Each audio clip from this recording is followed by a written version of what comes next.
Welcome po muli sa ating programa, ang Kalutang ng Pulisya sa Marinduque, na kung saan po ay sa pamamagitan po ng ating programa ay malaya po nating na ipapahayag ang mga accomplishment at mga gawain po ng ating kapulisan ah, sa lalawigan ng Marinduque. So ngayon po,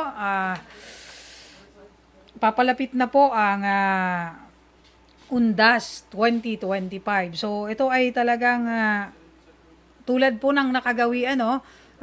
Bilang ano po, lalo sa mga Pilipino, tradisyon po ito. So kaya tinatawag natin itong UNDAS.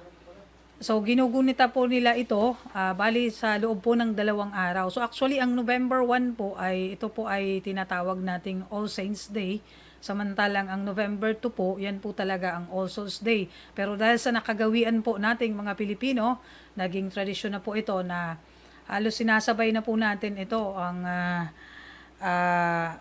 pinagsasabay natin po ang pagpunta sa sementeryo at pag-alay ng kandila at dasal po sa ating mga namayapang yumao po. So, namayapang mahal sa buhay po.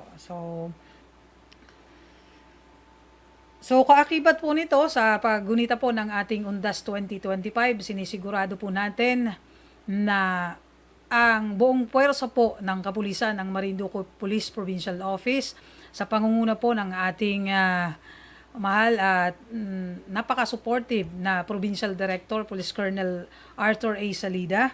So tayo po ay naglatag ng yung tinatawag po natin Oplan Kaluluwa 2025. Ito po ay nationwide security plan po ito. So kasama dito po ang pagde-deploy po natin ng mga pulis at mga katuwang po natin na mga partner agencies po natin kagaya ng Bureau of Fire. So makikita nyo naman po na nakagawian na po ito, talagang nandyan po nag-i-establish po tayo ng mga police assistance desk. Hindi lamang po sa sementeryo, sa simbahan. So makikita po natin ang presensya po ng ating mga kapulisan at mga katuwang po para mapanatili po natin at masiguro po natin na magiging payapa po, maayos at ligtas ang pagdiriwang ng UNDAS ngayong taong 2025.